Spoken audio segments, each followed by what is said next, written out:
Y si todo aquello por lo que has orado, propia casa, un mejor trabajo, una vida cómoda, una mesa abundante, fuera precisamente lo que te está alejando lentamente de Dios. Sé que esta pregunta puede sonar extraña, quizás incluso cause cierta incomodidad, pero es precisamente esa incomodidad la que debemos sentir, porque hay una advertencia oculta en la Biblia que la mayoría de la gente nunca ha escuchado desde un púlpito, nunca ha leído en un devocional, ni ha visto discutida abiertamente. Una advertencia que no habla del peligro de la pobreza, la persecución o el sufrimiento, sino de algo mucho más silencioso y mucho más peligroso: la prosperidad. ¿Alguna vez has pasado por una etapa en la vida en la que todo iba demasiado bien? Ese periodo en el que la nevera estaba llena, las facturas pagadas, la familia prosperaba y simplemente dejaste de orar con la misma urgencia de antes. ¿Dejaste de buscar a Dios con esa sed que solo aparecía en los momentos difíciles? Si tu respuesta es sí, debes saber que no estás solo, y también debes saber que esto no es una coincidencia. De eso precisamente vamos a hablar hoy. Desde los albores de la humanidad, desde las primeras páginas del Génesis, Dios estableció una profunda relación entre la humanidad, la tierra y el alimento. La abundancia siempre ha formado parte del plan divino, pero siempre ha estado acompañada de un propósito espiritual que va mucho más allá de un plato lleno. Los alimentos naturales, los frutos de la tierra, las cosechas abundantes, todo esto tenía un significado que iba directamente del campo al altar. Y cuando ese significado se olvidó, cuando la bendición ocupó el lugar del dador de la bendición, algo muy grave sucedió. Lo que estás a punto de descubrir podría sorprenderte y tal vez te haga replantearte tu propio camino espiritual, porque la Biblia no es un libro que solo hable de batallas, milagros y profecías. Habla de la vida real, del día a día, de la mesa del desayuno y de lo que sucede en el corazón humano cuando la necesidad desaparece y el consuelo llega para quedarse. Hay un pasaje específico en el libro de Deuteronomio, y lo abordaremos con calma, que debería leerse en voz alta en cada hogar, cada semana. Un pasaje que Dios mismo pronunció como una advertencia directa a su pueblo, precisamente en el momento en que estaban a punto de entrar en la tierra prometida, la tierra donde no les faltaría nada. Una advertencia que suena como un susurro de padre a hijo: cuando todo vaya bien, no te olvides de mí. Así de simple y así de aterrador. Quédense conmigo hasta el final de este video, porque lo que vamos a explorar juntos hoy no es solo historia bíblica, es un espejo que refleja hábitos, decisiones y silencios que muchos llevamos con nosotros a diario sin siquiera darnos cuenta. Hablaremos de personajes que lo tenían todo y perdieron lo esencial. Hablaremos del significado espiritual de la comida que ponemos en la mesa y comprenderemos por qué, en la cultura bíblica, cada comida era mucho más que nutrición, era un acto de fe. Pero antes de llegar a todo eso, tenemos que volver al principio, al verdadero principio. Al principio, Dios no le dio a la humanidad un templo, no les dio un altar de piedra, ni una ley escrita en tablas. Lo primero que Dios le dio al hombre fue tierra fértil, árboles cargados de fruto, y la instrucción más sencilla y profunda que se pueda recibir: de todo árbol del jardín podréis comer libremente. Abundancia, provisión, generosidad inconmensurable. Este fue el primer regalo de Dios a la humanidad. Y fíjense en lo significativo que es esto. Antes de cualquier mandamiento, antes de cualquier ritual religioso, antes de cualquier estructura de culto, existía la comida, existía la tierra, existía la abundancia. Como si Dios quisiera dejar grabado desde el principio que la relación entre Él y la humanidad también pasaba por la mesa, pasaba por el simple acto cotidiano de comer, de cosechar, de sustentar la vida. Pero hay algo en esa escena del Génesis que muchos pasan por alto. En ese jardín perfecto, con todo a su alcance, con abundancia al alcance de la mano, fue precisamente allí donde la humanidad cometió su primer error. No fue por la escasez. No fue por el sufrimiento, fue en medio de la abundancia, fue al contemplar todo lo que existía y decidir que aún faltaba algo y que ese algo podía lograrse sin Dios. Desde sus inicios, la prosperidad conllevó una enorme tensión espiritual. Y esta tensión no ha desaparecido con el tiempo. Ha perdurado a través de generaciones, imperios, las historias de reyes y pastores, profetas y gente común. Está presente hoy, ahora mismo, en la vida de quienes trabajan arduamente, quienes forman sus familias, quienes llenan sus hogares de cosas buenas y quienes, sin darse cuenta, permiten que Dios ocupe un espacio cada vez menor en todo ello. ¿Alguna vez has sentido esto? Esa sensación de que cuanto más estable se vuelve tu vida, menos sientes esa urgencia espiritual que antes te impulsaba. No necesitas responder en voz alta ahora, pero guarda esta pregunta en tu corazón, porque pronto se volverá mucho más profunda. Y mira, si has llegado hasta aquí en este vídeo, si estas palabras tienen algún sentido para ti, necesito pedirte algo, no por obligación, sino como parte de esta conversación que estamos teniendo. Deja un comentario abajo sobre lo que más te ha conmovido hasta ahora. Puede ser una frase, un recuerdo que te vino a la mente, o simplemente me identifiqué con esto. Cada comentario que dejas no es solo una palabra en una pantalla, es una señal de que este contenido está llegando a donde debe llegar, a los corazones de personas reales, con historias reales. Si este tema te interesa, si crees que este mensaje necesita llegar a más gente, lo más sencillo que puedes hacer ahora mismo es darle me gusta a este vídeo. Puede parecer algo insignificante, pero no lo es. Es lo que permite que este canal crezca de forma orgánica, lo que hace que el algoritmo entienda que este tipo de contenido merece ser visto por más personas, personas que quizás estén pasando por lo mismo que tú y que necesitan escuchar esto hoy.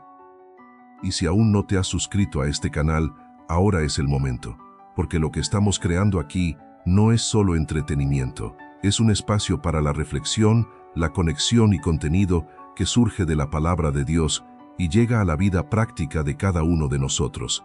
Tu participación es lo que hace que este canal crezca y llegue a más personas con este tipo de mensaje. Cada suscriptor representa a alguien que dijo, quiero continuar este camino. Y créanme, el viaje apenas comienza.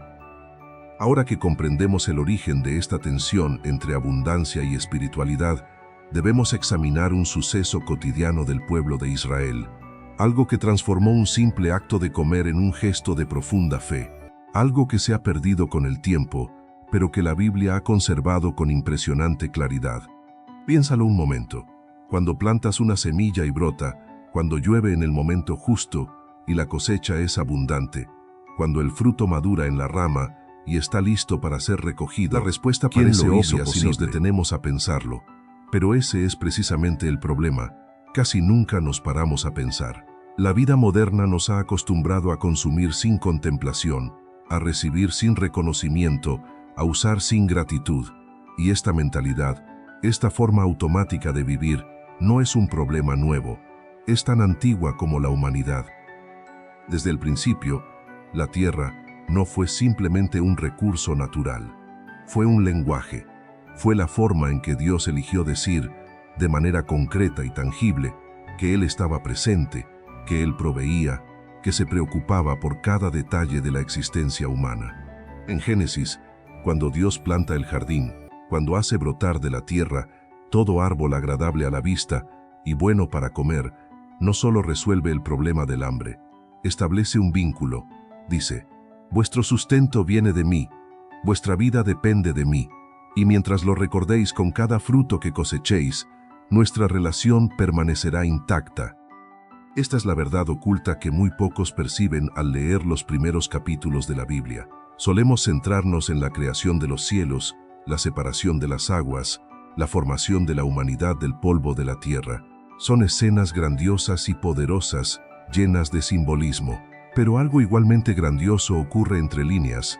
Dios está construyendo un sistema de relaciones basado en la provisión diaria a la humanidad de tal manera que no necesitara comer, que fuera autosuficiente, que no dependiera de nada externo para sobrevivir.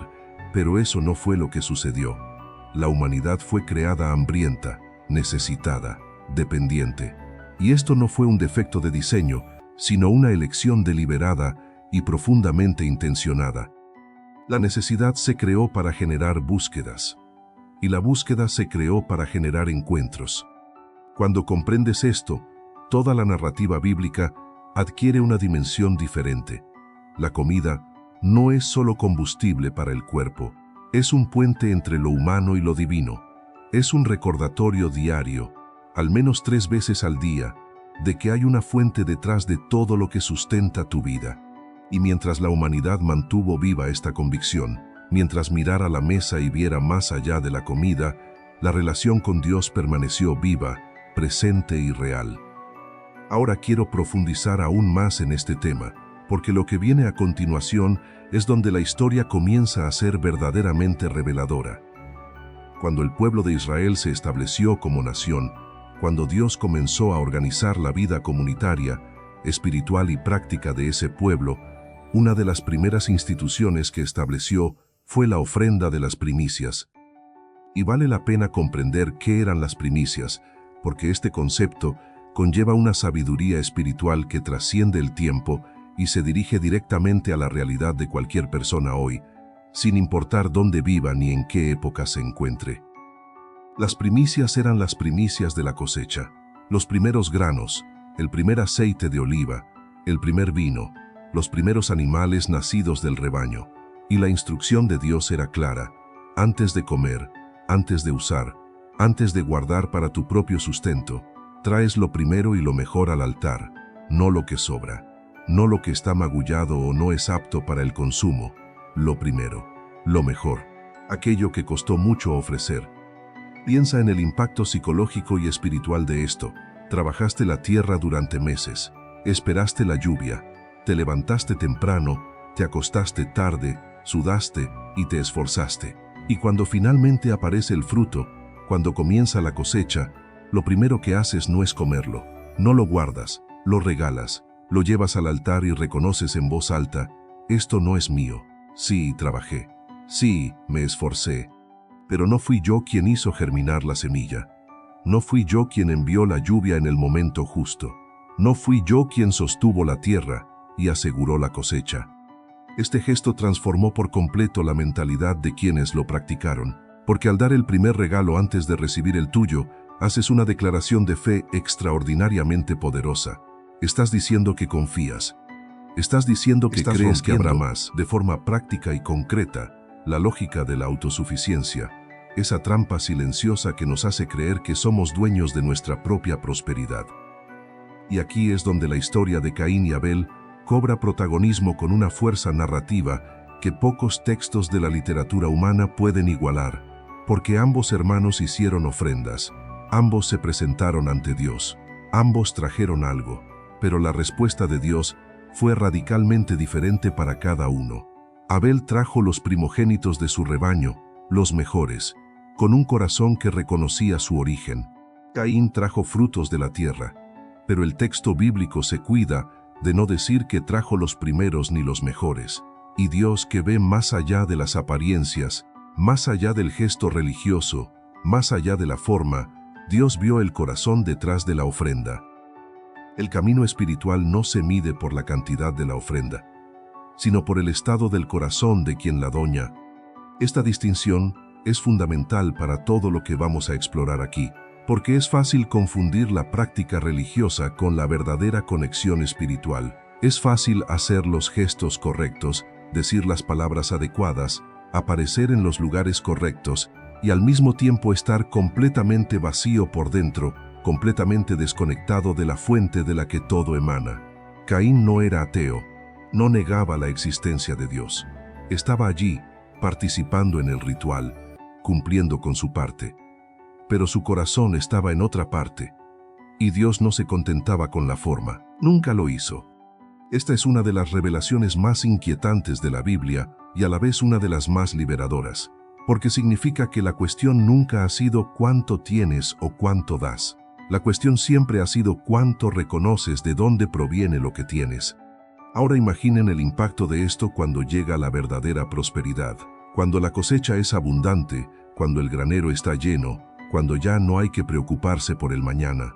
Es precisamente en ese momento cuando la tentación de olvidar se vuelve más fuerte. No es una tentación ruidosa, que llega con fanfarria y se anuncia. Es una tentación silenciosa, gradual, casi imperceptible. Es la comodidad que adormece la conciencia espiritual, día tras día, comida tras comida, sin que la persona se dé cuenta de lo que sucede. Y Dios lo sabía. Conocía el corazón humano lo suficientemente bien como para prever este peligro. Por lo tanto, cuando el pueblo de Israel estaba en el desierto, durante esos 40 años de peregrinación, espera y formación, Dios creó un sistema que no permitía el olvido.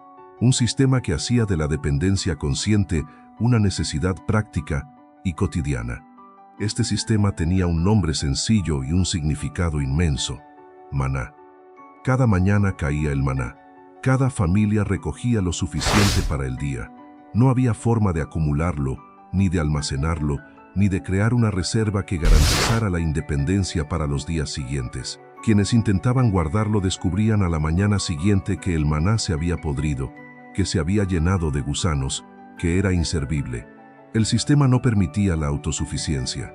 El sistema estaba diseñado intencionadamente para que cada mañana la gente tuviera que despertarse y buscar de nuevo, para que cada día se renovara la dependencia, para que la gratitud no fuera un sentimiento ocasional, sino una actitud constante y viva. Piensa en lo radicalmente diferente que es esto de la mentalidad que el mundo nos enseña hoy. La lógica moderna es acumular, acaparar, crear reservas, construir independencia financiera, emocional y material. Y mira, no hay nada de malo en ser prudente, en planificar, en cuidar bien lo que uno tiene. La Biblia misma ofrece enseñanzas sobre la sabiduría administrativa. Pero hay una enorme diferencia entre planificar sabiamente y acumular con el objetivo de no necesitar más que a uno mismo. Porque cuando llegas a ese punto, cuando sientes que tienes suficiente para no necesitar más a Dios en tu vida diaria, y este sentimiento puede ser inconsciente, puede aparecer no como una declaración, sino como una práctica, como una rutina que ha excluido gradualmente lo sagrado. Cuando llegas a ese punto, estás exactamente donde estaba el pueblo de Israel después de que cesó el maná. Porque el maná cesó. El día que entraron en la tierra prometida, el día que probaron por primera vez los frutos de esa tierra de abundancia, el maná dejó de llegar. Y desde ese momento, el pueblo de Israel tuvo que tomar una decisión que ningún sistema externo tomaría por ellos. Una decisión interna y profunda que dependía exclusivamente de la condición del corazón de cada persona, recordar u olvidar. Y fue precisamente en ese momento, en ese umbral entre el desierto y la abundancia, entre la necesidad y la prosperidad, que Moisés pronunció algunas de las palabras más importantes de toda la Biblia. Palabras que transmiten una urgencia casi palpable, como si Moisés supiera, con dolorosa claridad, lo que estaba a punto de suceder. Palabras que se recogen en el 8º capítulo del libro de Deuteronomio, y que representan la advertencia más directa, honesta y profética que jamás haya dado un líder espiritual a su pueblo. Cuando hayas comido y quedes satisfecho, cuando hayas construido casas hermosas y habites en ellas, cuando tus rebaños y manadas se multipliquen, y tu plata y tu oro aumenten, y todo lo que tienes se multiplique, entonces tu corazón se enorgullecerá y te olvidarás del Señor tu Dios. Fíjense en la secuencia: la buena casa, el rebaño multiplicado, el oro acumulado, todo prosperando, y en medio de todo esto, el peligro, que el corazón se enaltezca, no que el corazón se corrompa de forma dramática y evidente, no que el corazón caiga en algún pecado obvio y visible, simplemente que el corazón se enaltezca, que se llene de sí mismo, que comience, sutilmente, a atribuirse lo que pertenece a Dios. Esta es la verdad oculta en Deuteronomio 8. No es la miseria lo que separa al hombre de Dios, sino la saciedad.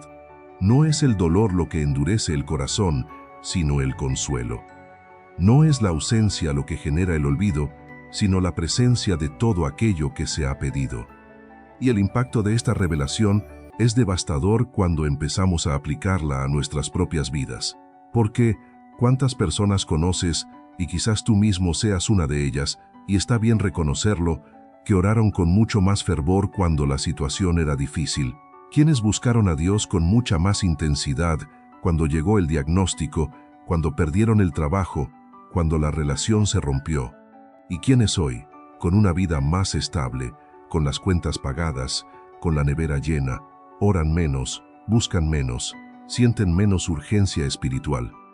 Esto no es una debilidad de carácter, es la tendencia más natural del corazón humano. Y Dios, que conoce esta tendencia mejor que nadie, no la condenó en silencio. La nombró, la describió con detalle, la puso por escrito en uno de los pasajes más olvidados y, sin embargo, más necesarios de toda la Escritura.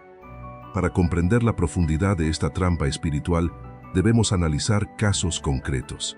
No teorías ni conceptos abstractos, sino historias reales de personas reales que vivieron este ciclo y cuyas experiencias fueron documentadas con admirable honestidad en las páginas de la Biblia. Salomón es quizás el ejemplo más emblemático. Hijo de David, heredero del reino más poderoso de Israel, Salomón comenzó su camino con una humildad extraordinaria.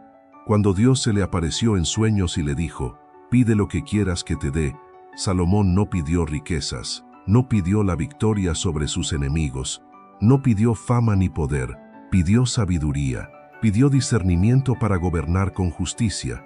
Y Dios, conmovido por esa respuesta, le dio a Salomón no solo la sabiduría que pidió, sino también todo lo que no pidió, riquezas, honor y una vida sin parangón entre todos los reyes de la tierra.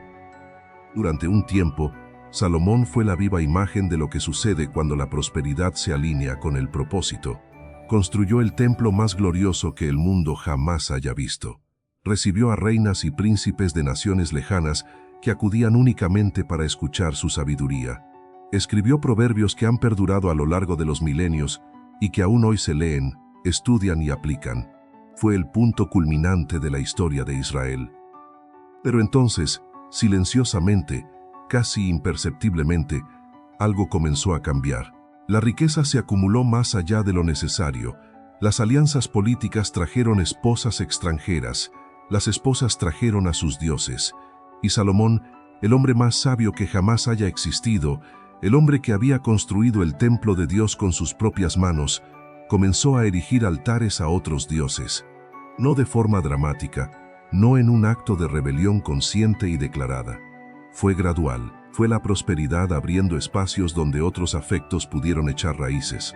Fue la abundancia generando una zona de confort tan vasta que la urgencia espiritual perdió terreno, milímetro a milímetro, hasta que el corazón que había anhelado sabiduría se dividió, se distrajo y se distanció. El libro del Eclesiastés, escrito por Salomón en la última etapa de su vida, es uno de los textos más melancólicos y a la vez más lúcidos de toda la literatura humana. Vanidad de vanidades, dice el predicador, todo es vanidad. Es el clamor de un hombre que lo tuvo todo y que descubrió, tras haberlo tenido todo, que todo sin Dios era vacío, que la prosperidad sin propósito era una prisión dorada, que la sabiduría sin fidelidad era simplemente conocimiento acumulado que no había podido salvar el corazón mismo de quien lo poseía. El viaje de Salomón es un espejo, y ese espejo duele cuando lo miramos con honestidad. Pero Salomón no fue el único. El pueblo de Israel como nación repitió este ciclo con tanta constancia que el libro de los jueces lo documenta como un patrón casi mecánico.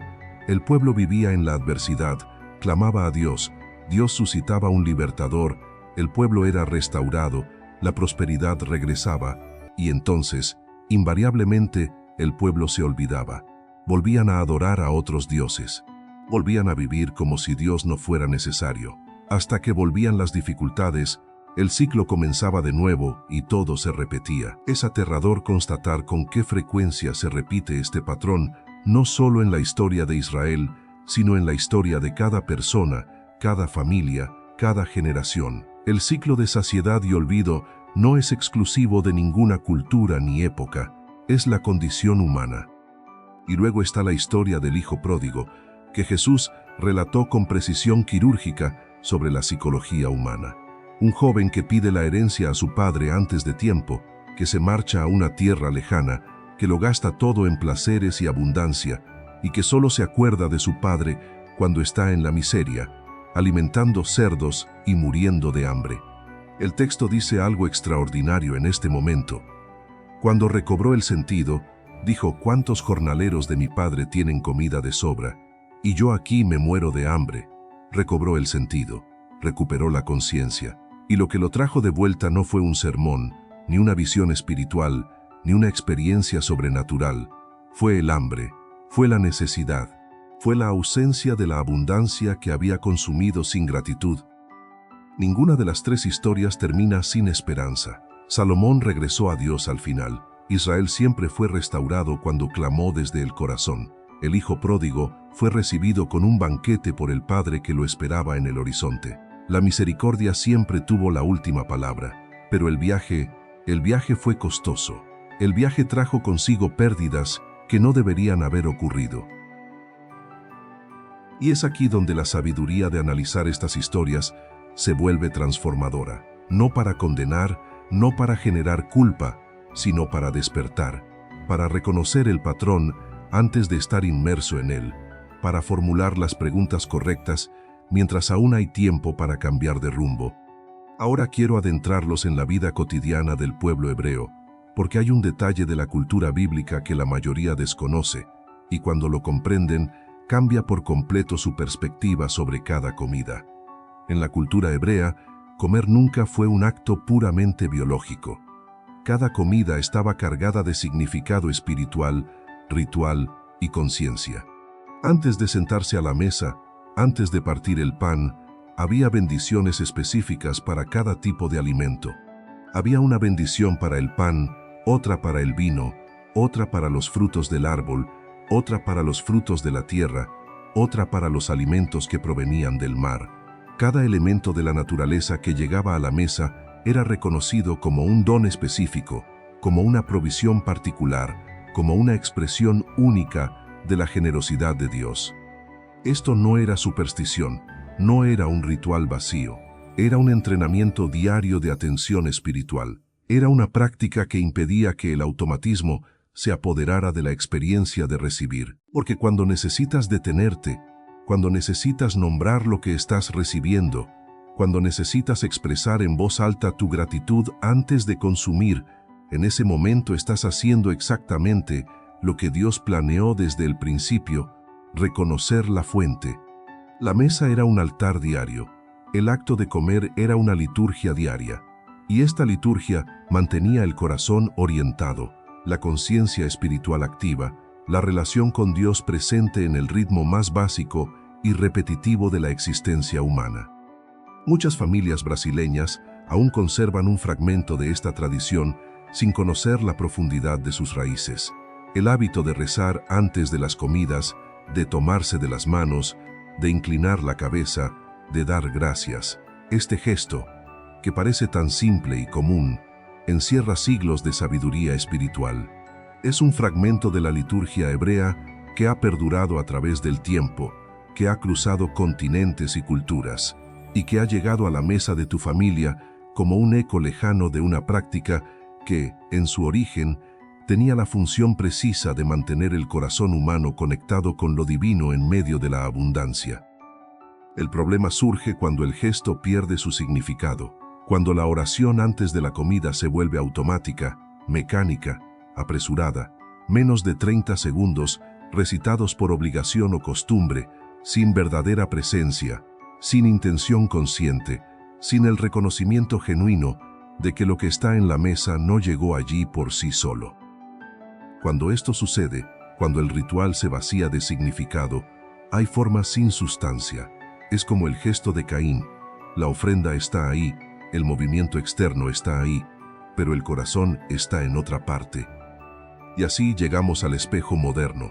Llegamos al momento en que esta conversación, que podría parecer que trata solo de historia bíblica, de cultura hebrea, de relatos de hace 3000 años, llega a tu vida, a tu hogar, a tu mesa hoy. ¿Cuándo fue la última vez que te detuviste de verdad antes de comer? No me refiero a esa oración automática de 30 segundos, sino a detenerte de verdad, a observar lo que tienes delante y pensar, consciente e intencionadamente, en todo lo que fue necesario para que llegara hasta ti, la tierra que lo produjo, La lluvia que cayó, las manos que lo sembraron y cosecharon, el camión que lo transportó, la persona que lo preparó. Y detrás de todo eso, la fuerza creativa y sustentadora que mantiene el ciclo de la vida en funcionamiento, que hace que salga el sol, que asegura que la semilla tenga lo que necesita para convertirse en fruto. Vivimos en una época donde la distancia entre la tierra y la mesa es mayor que nunca. Abres una aplicación, haces un pedido y en 40 minutos tienes la comida en casa. Vas al supermercado y encuentras tomates en diciembre, fresas en julio, frutas de países al otro lado del mundo. Todo disponible, todo accesible, todo a cualquier hora. La abundancia se ha normalizado tanto que ha perdido por completo su carácter milagroso. Ha perdido su capacidad de generar admiración, gratitud y reconocimiento. Y cuando la abundancia pierde su carácter milagroso, también pierde su propósito espiritual. Se convierte en mero consumo, simple satisfacción de necesidades, una transacción más en un día repleto de transacciones. La advertencia del Deuteronomio, escrita para un pueblo que vive en una realidad radicalmente distinta a la nuestra, nunca ha sido tan relevante, nunca ha sido tan precisa, nunca ha hablado tan directamente a la condición espiritual de una generación como lo hace a la nuestra. Pero, y aquí radica la clave, la advertencia no es una condena, es una invitación. Es la voz de un padre que conoce a su hijo, que es consciente de sus tendencias, que comprende los escollos que el camino le depara y que, por amor, decide señalar el peligro antes de que ocurra, no para paralizar, no para generar miedo, sino para que el viaje se pueda emprender con los ojos abiertos, con el corazón atento, con la conciencia despierta a lo que verdaderamente importa en medio de todo lo que la vida ofrece. La solución nunca ha sido renunciar a la prosperidad, nunca ha sido idealizar la pobreza ni creer que el sufrimiento es más sagrado que la abundancia. La solución reside en una actitud del corazón que puede coexistir con la riqueza, la comodidad y la abundancia, pero que se niega a permitir que estas cosas ocupen el lugar que le corresponde a Dios. Una actitud que se expresa en gestos concretos, en prácticas deliberadas, en decisiones que parecen pequeñas, pero que tienen un impacto profundo y transformador en la dirección espiritual de la vida. Proverbios 30, 8 de septiembre, contiene una oración de sorprendente sinceridad. No me des ni pobreza ni riqueza, sino solo el alimento que necesito, para que no me sacie y te niegue, diciendo, ¿quién es el Señor? O me empobrezca y robe, profanando el nombre de mi Dios. Es la oración de alguien que se conoce lo suficientemente bien como para comprender que ambos extremos conllevan peligros, que tanto la miseria como la abundancia pueden conducir al distanciamiento, y que la sabiduría reside en buscar no lo máximo ni lo mínimo, sino lo suficiente, con gratitud, con conciencia, con el corazón vuelto hacia la fuente. Esta oración es una declaración de intenciones. Es una elección sobre cómo abordar la relación entre lo material y lo espiritual, entre lo que uno posee y lo que uno reconoce, y abre la puerta a las prácticas que los propios textos bíblicos presentan como antídotos contra el olvido que produce la saciedad. La práctica de dar las primicias, dar primero antes de quedarse con el resto, no es simplemente una instrucción financiera o religiosa, es una práctica espiritual que protege el corazón de la ilusión de la autosuficiencia. Al dar las primicias, declaras, de forma práctica e irrevocable, que reconoces el origen de lo que tienes. Interrumpes el ciclo del automatismo. Tomas la decisión consciente de mantener viva la gratitud antes de que la comodidad la adormezca. El ayuno, que muchos asocian únicamente con la privación o los rituales religiosos formales, tiene en su esencia una función mucho más profunda. Es la práctica deliberada de crear ausencia, donde la presencia se ha vuelto tan constante que ha perdido su significado. Se trata de redescubrir la necesidad para no olvidar a aquel que la satisface. Es una recalibración. Es el recuerdo del desierto en medio de la tierra prometida. Y la generosidad, el acto de abrir la mano, de compartir, de permitir que fluya lo que podría retenerse, es quizás el antídoto más poderoso de todos, porque un corazón que acapara se cierra, un corazón que da permanece abierto, y un corazón abierto Es un corazón que aún puede recibir no solo bienes materiales, sino también presencia, gracia y conexión con lo sagrado. Estas tres prácticas, las primicias, el ayuno y la generosidad, no son obligaciones religiosas impuestas por Dios para poner a prueba la obediencia de sus hijos. Son herramientas para la transformación interior que, según quienes las han practicado a lo largo de los siglos, funcionan. Mantienen el corazón en el lugar correcto, aseguran que la prosperidad cumpla su propósito en lugar de destruir la conexión. Y el desafío real y concreto, que va más allá de escuchar y estar de acuerdo, comienza esta semana. Comienza en la próxima comida. Antes de comer, antes de dar el primer bocado, hace una pausa.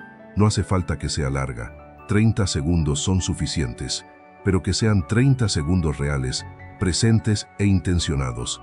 Observas lo que tienes delante. Piensas en el camino que ha recorrido hasta llegar a ti y reconoces en silencio o en voz alta que hay una fuente detrás de todo esto, que tu vida se sustenta en algo mucho mayor que tu propia capacidad de proveer. Este sencillo gesto, repetido 3 veces al día, tiene el poder de transformar tu corazón de forma profunda y duradera, no porque sea mágico, sino por su constancia, porque entrena la atención, porque mantiene viva la conciencia de que la abundancia tiende a adormecerse.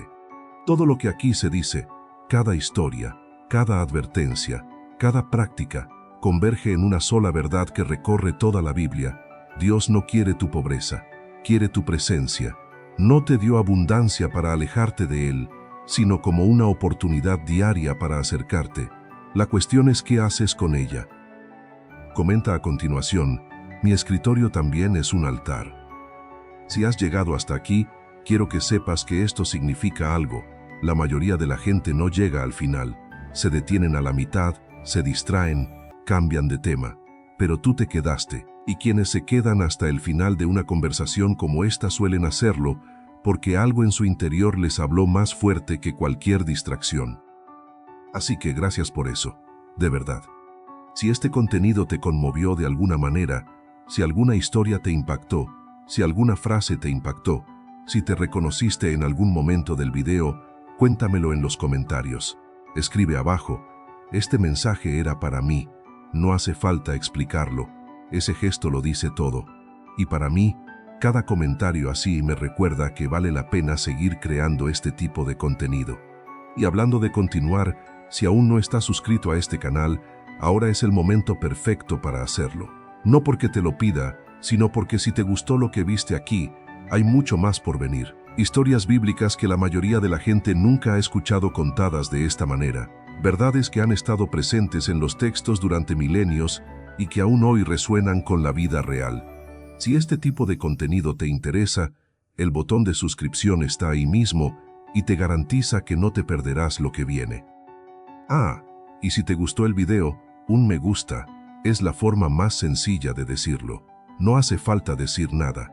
Con un solo clic, ayudas a que este contenido llegue a más personas que también necesitan verlo.